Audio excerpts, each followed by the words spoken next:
If you wanted to start like a highly organized multinational corporation with branches across 2 continents, you might think you need the internet. Right. Or, at the very least, a telegraph system. Yeah, exactly. Yep. But 1,700 years ago, a guy named Bishop David of Basra actually managed to pull off exactly that. Which is just wild to think about. It really is.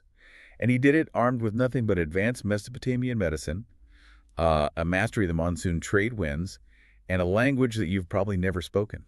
Yeah, it completely forces us to rethink our assumptions about history. I mean, we look at the ancient world and we tend to see these isolated pockets of civilization. Right, like totally disconnected kingdoms. Exactly.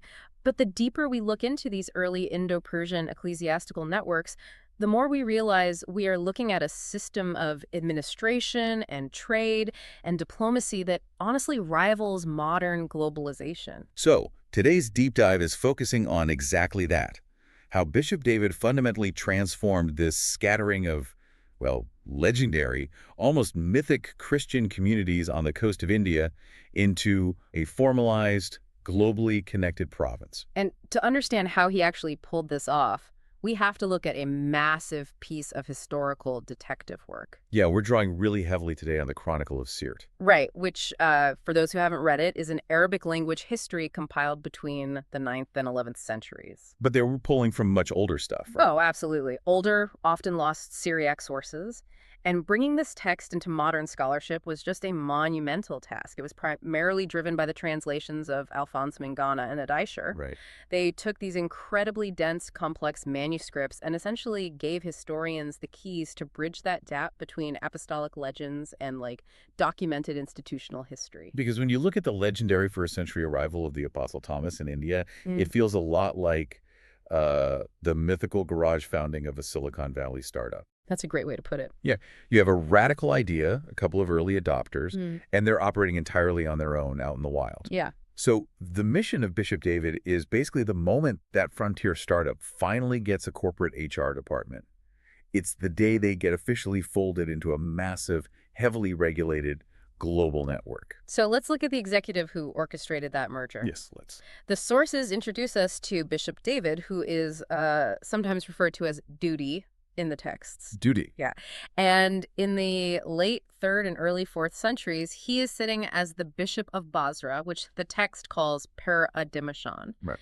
And this is a remarkably powerful seat. He's operating under the authority of patriarchs Shilupa and Papa Bar Agai men who were actively trying to centralize the power of the Persian church at the time. And we should clarify, Perat Damashan isn't just some sleepy coastal town. No, definitely not. It's positioned right at the top of the Persian Gulf. I mean, it is the absolute choke point for trade flowing out of the Indian Ocean and up into Mesopotamia. Right. So David is sitting on a literal gold mine of influence, wealth, and power. And then he just gives it all up. Just walks away. Yeah, he renounces this highly prestigious seat to travel to what the Chronicle of Sirt kind of vaguely calls the regions of India. Which obviously raises the immediate question of motive, right? Like, why leave the center of power to head out into the unknown? Well, if we connect this to the bigger picture, we really have to look at the geopolitics. Okay. Because David's departure aligns directly with the reign of the Sassanid king Narsa around 293 to 302 CE. Got it.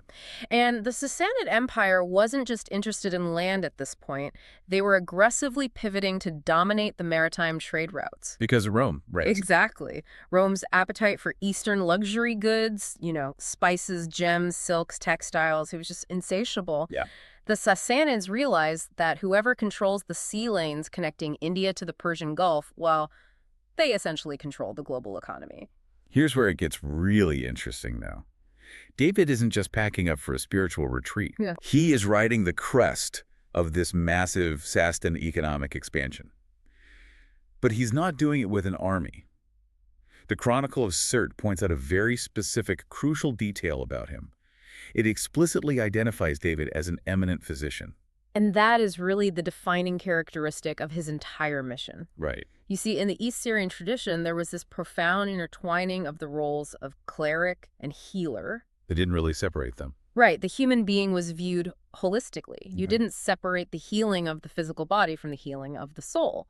So by arriving as a highly skilled physician, David possessed the ultimate tool for social and political integration. Think about what that looks like on the ground. It's like today, a powerful nation might send a massive state-of-the-art medical NGO ship to a foreign port to perform free surgeries, right? Yeah, soft power. Exactly, soft power diplomacy.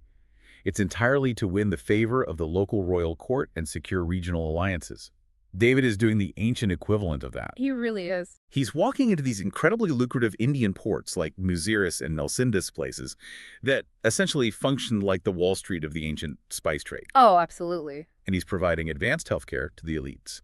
And in return, he's securing the safety of Sassanid commercial routes. Plus, he was a conduit for really complex scientific exchange. How so? Well, he brought the advanced, systematized medical traditions of Mesopotamia with him, but he was also absorbing and documenting local Indian pharmacological techniques. Oh, wow.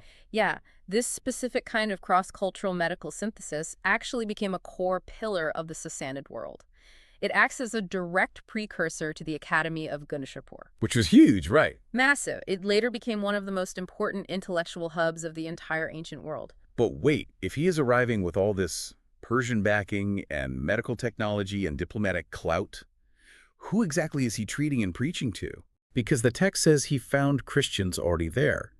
And if there were already Christians, why did he need to give up his prestigious seat in Basra to go there in the first place? Were they just doing it wrong? So the sources are pretty blunt about this. They just note simply that he found Christians there. Okay. And we actually have earlier corroborating evidence for this too.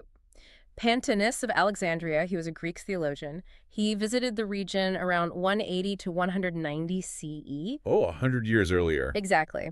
And he reported finding an established local community that was using a Hebrew or perhaps Aramaic version of the Gospel of Matthew. Wow. Yeah, so these were likely the descendants of St. Thomas, St. Bartholomew, or maybe just early waves of merchant migrants. The foundation was definitely already poured. Okay, let's unpack this, Yeah. because that fundamentally changes the whole narrative. We usually think of this era as missionaries going into completely unreached territories Yeah. to, plant a flag and convert the masses. Right, the traditional pioneer story. Exactly. But looking at the mechanics of this wasn't a foundational mission at all. It was a rescue mission. It really was. And let's break down the mechanics of early ecclesiastical structure to understand why a rescue was even necessary in the first place. Yeah, please do. The indigenous Indian church was almost certainly facing a terminal crisis of leadership. In the ancient Christian framework, apostolic succession is everything. It's the whole ballgame. Exactly. Without a localized, consecrated bishop, a community cannot legally perform ordinations. Right, and if you can't ordain anyone, you have no new priests. Precisely. So when your current generation of priests dies out, the community loses access to the sacraments entirely. Oh, wow. They become incredibly spiritually vulnerable. Without an institutional anchor, these isolated enclaves risk fracturing or being absorbed into local religious frameworks or simply fading away entirely over a few generations. So they were quite literally dying on the vine. They had the belief system, but the institutional machinery had completely broken down. Yeah, that's a good way to put it. So David shows up, and he acts as the jumper cables for this community. Jumper cables, I like that. He provides the necessary ecclesiastical legitimacy, he authorizes their local leadership, and he basically permanently hardwires them into the corporate umbrella of the Patriarch of Seleucia Ctesiphon. He stabilized what was a collapsing structure. But, the historian's job is always to look for the receipts. Right, where's the proof? If David actually conducted this massive institutional restructuring of the Indian communities, we need documentary evidence that the broader global network actually recognized it. And we actually have the ancient equivalent of corporate meeting minutes. We do. We jump forward just a few decades to the First Council of Nicaea in 325 CE. You have church leaders gathering from across the known world to hammer out the core doctrines of the faith. A huge event. Huge. And among the 318 fathers who attended and signed the final decrees was a prelate listed as John the Persian. Right. And his official title is recorded as the Bishop of the whole of Persia and Great India. Now, the geographic terminology used there is critical to understand. Because India didn't always mean India, right? Exactly. In late antiquity, the word India was frustratingly vague. A Roman or Persian writer might use India to describe South Arabia, modern-day Yemen, or even parts of Ethiopia. Wow, that's a huge area. Yeah. But the designation Great India or India Magna was highly specific. That definitively meant the Indian subcontinent proper. So John the Persian, putting his signature on that document, proves that the global church officially recognized the Persian ecclesiastical jurisdiction over the Indian subcontinent. Yes. The network David built was legally ratified on the world stage. And we also look to the 33rd Arabic Canon of Nicaea. Right. There's ongoing scholarly debate regarding whether this canon was an original Nicene decree or maybe a slightly later addition, but honestly, its function is clear either way. What did it do? It formally recognized the authority of the See of Seleucia to ordain bishops for the East. This provided the unshakable institutional cover for what historians now call the Persian era of Indian Christianity. But let's talk about the timeline for a second, though, because the Chronicle of Sirt throws a pretty massive wrench into the narrative here. It does. The text gives us two completely contradictory dates for David's mission. Yeah. One section places his resignation and travel right around 295 to 300 CE, which, lines up perfectly with King Narsa. But another section explicitly dates David's mission to 360 CE. Right. Unless David discovered a literal fountain of youth in Kerala, one man cannot be actively managing a mission in two completely different centuries. This raises an important question about how we read these sources. This type of chronological conflation is actually incredibly common when analyzing ancient texts that were compiled centuries after the events. Oh, really? Yeah. Most historians prioritize the 295 CE date. It perfectly matches the geopolitical stability of Narsha's reign, the Sassanid maritime push, and the actual lifespans of the patriarchs mentioned in the text. But the compilers of the Chronicle of Sirt didn't just invent 360 CE out of thin air, right? No. There has to be a reason that specific date got tangled up in the memory of Bishop David. Absolutely. The 360 CE date likely refers to a second, far more desperate wave of Persian influence. Okay, what happened? The political climate in the Sassanid Empire shifted radically. In 339 CE, King Shapur II initiated a brutal, state-sponsored persecution of Christians across Persia. Oh, wow. Why the sudden shift? They were suddenly viewed as a fifth-column sympathizers with the newly Christianized Roman Empire. Right, because Rome had just flipped to Christianity. So the trade routes that were originally used for commerce suddenly became escape routes. Exactly. You see a massive refugee exodus heading southward. And this culminates heavily around 345 CE with the arrival of a wealthy merchant known as Thomas of Cana. Thomas of Tannerite. The historical tradition indicates he organized an exodus of 400 families, along with deacons and priests, fleeing the persecution in Persia and resettling on the Malabar coast. That perfectly explains the textual glitch. Yeah. You have the institutional memory of David arriving in 295 CE to set up the branch office. Then, 50 years later, hundreds of terrified refugees are forced to relocate to that exact branch because the headquarters in Persia is literally burning down. Exactly. By the time someone is writing this down in Arabic centuries later, those two foundational events just kind of blurred into one single origin story. Yeah, and it demonstrates that the lifeline David established was robust enough to absorb a massive influx of refugees decades later. Yeah. But, establishing a theoretical connection on paper at Nicaea, or even fleeing down a trade route, that's entirely different from actually maintaining a cohesive, unified community across an ocean for centuries. Oh, totally. The logistical challenge alone is staggering. Especially when you look at how they actually had to travel back then. Yeah. We are talking about navigating from the Persian Gulf all the way down to the Malabar coast. You can't just sail whenever you feel like it. No, definitely not. You are entirely at the mercy of the monsoon winds. You catch the summer winds blowing east across the Arabian Sea, which was a journey that took roughly 40 days of open water sailing. 40 days. Yeah. Then you have to wait for the winter winds to reverse so you can sail back west. If you miss your window, you are stranded for months. And they overcame those logistical nightmares because early Christianity in India was deeply, deeply embedded in the maritime economy. It wasn't just farmers. Right. It wasn't an agrarian religion isolated in the rural countryside. It was an urban religion of the port cities. The sources describe the emergence of a commonwealth of Christian merchants. I just imagine walking through the spice markets of Muziris back then. You have indigenous Indians, Persians, Arameans, and Greco-Roman traders all rubbing shoulders, negotiating contracts, and just living in this hyper-cosmopolitan environment. And we have concrete archaeological evidence proving this synthesis actually existed. Oh, we do. Yeah, if you go to Kerala or Chennai today, you will find ancient stone artifacts known as St. Thomas crosses or Persian crosses. And what is vital for our understanding is not just the cross itself, but the text carved into the stone borders. Right, because the inscriptions aren't written in a local Indian language like Tamil or Malayalam, are they? No, they aren't. They feature inscriptions in Pahlavi, which was the official administrative Middle Persian language of the Sassanid Empire, alongside Syriac. Which points directly back to the liturgical legacy Bishop David brought with him. He didn't just bring institutional authority in medicine, he transported the actual Syriac texts that formed the theological foundation of the Indian Rite. Wow.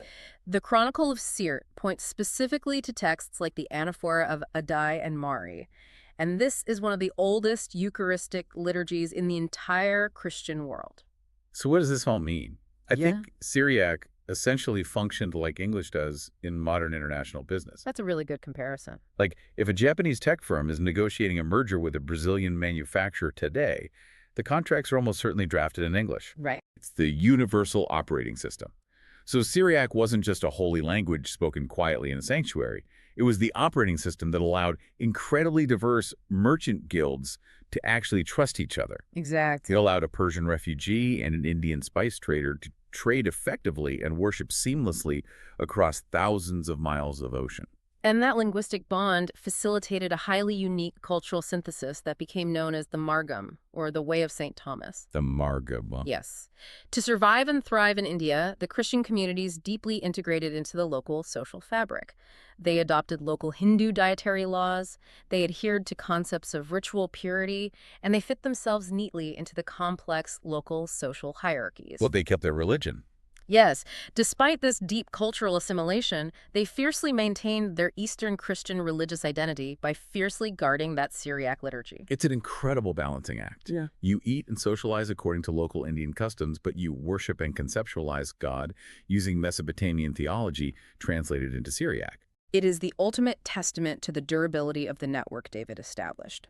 By stepping down from his incredibly prestigious seat to become an itinerant, seafaring physician, he laid a foundation of steel. He really did. He provided the administrative architecture that allowed Indian Christianity to survive the total collapse of the Roman-Indian trade networks and to endure the subsequent persecutions by the Sassanid state. You look at that transoceanic network, and it proves that vast, heavily organized corporate and spiritual ecosystems aren't just a feature of our hyper-connected digital age. Definitely not. They were thriving 1,700 years ago, powered by the brutal monsoon winds of the Arabian Sea and the sheer willpower of people willing to cross them. The scale of ancient globalization, when you actually drill down into the mechanics of it, is just humbling. It completely changes your entire perspective. And as you process all of this, I want to leave you with one final thought to mull over, specifically regarding that ancient liturgy David helped transplant.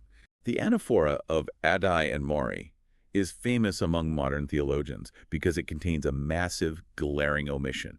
It completely lacks what the church calls the words of institution. Which is pretty shocking. Yeah, it does not contain the phrase, "This is my body, this is my blood." That specific phrasing is the absolute core of the sacrament in almost every Western church today. Right, you hear it every Sunday. Exactly. Yet, this ancient text, perfectly preserved on the coast of India, doesn't have it. It represents an incredibly archaic, unaltered snapshot of early Christian theology that simply doesn't exist in the West. Wow. And it makes you wonder, what other ancient, fundamentally different ways of understanding the world are still perfectly preserved right now? Yeah. Hiding in plain sight in isolated pockets of the globe, just waiting for the rest of the world to finally recognize them.